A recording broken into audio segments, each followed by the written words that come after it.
Period চলাকালীন চুলে shampoo করা হয় না, গায়ে সাবান মাখা হয় না কেন? আমরা সবাই ছোটবেলা থেকে একটা কথা শুনে আসি যে মেন্স হলে বা পিরিয়ড হলে চুলে একদম শ্যাম্পু করা যাবে না, সাবান মাখা যাবে না, তেলও পর্যন্ত ইউজ করা যাবে না। কিন্তু তার কারণটা কি আমরা জানি?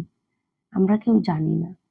কারণ এটাকে আমরা একটা নিয়ম মেনে চলে এসেছি, কিন্তু এটা অ্যাকচুয়ালি কোনো নিয়ম নয়। বা পিরিয়ড চলাকালীন শরীরে বিভিন্ন রকম হরমোনাল চেঞ্জ হয়, যার জন্য গুরুজনেরা বলে যে পিরিয়ড চলাকালীন শ্যাম্পু বা গায়ে সাবান বা চুলে তেল দেওয়া উচিত নয়। এই সময় মেয়েদের শরীরে ইস্ট্রোজেন কমে যায়, কিন্তু প্রজেস্টেরনের পরিমাণ বেড়ে যায়। এর জন্য মাথা ধরা, শরীরটা অনেকটাই দুর্বল হয়ে থাকে, ইমিউনিটিও শরীরের অনেকটাই কমে যায়। অনেকে ঠান্ডা জলে মাথা ধোয়।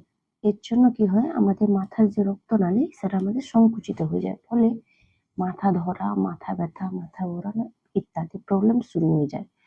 তো এর জন্য আমাদের কি করা উচিত? হালকা উষ্ণ গরম জলে স্নান করা উচিত এবং চুল ভালো করে শুকানো উচিত। যদি দেখো যে শরীরটা দুর্বল লাগছে, উইক লাগছে, ভালো লাগছে না, তো কিছুদিন অপেক্ষা করে যাওয়াই ভালো। সমস্যাটা এখানে পিরিয়ড না, সমস্যাটা হচ্ছে ঠান্ডা জল।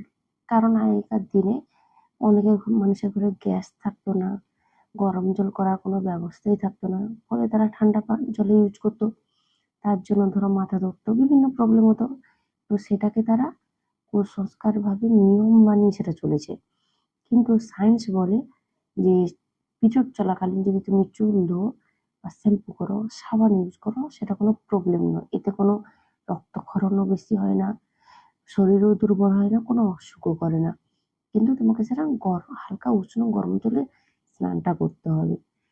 যদি তুমি পরিষ্কার থাকো, শ্যাম্পু করো, সাবান মাখো, তেল দাও, এটা শরীরে বরং দুর্গন্ধ কমায়, ইচিং কমায়, আর তোমার শরীরকে ফিট রাখে। পিরিয়ড কোনো অসুখ নয়, এটা একদম স্বাভাবিক।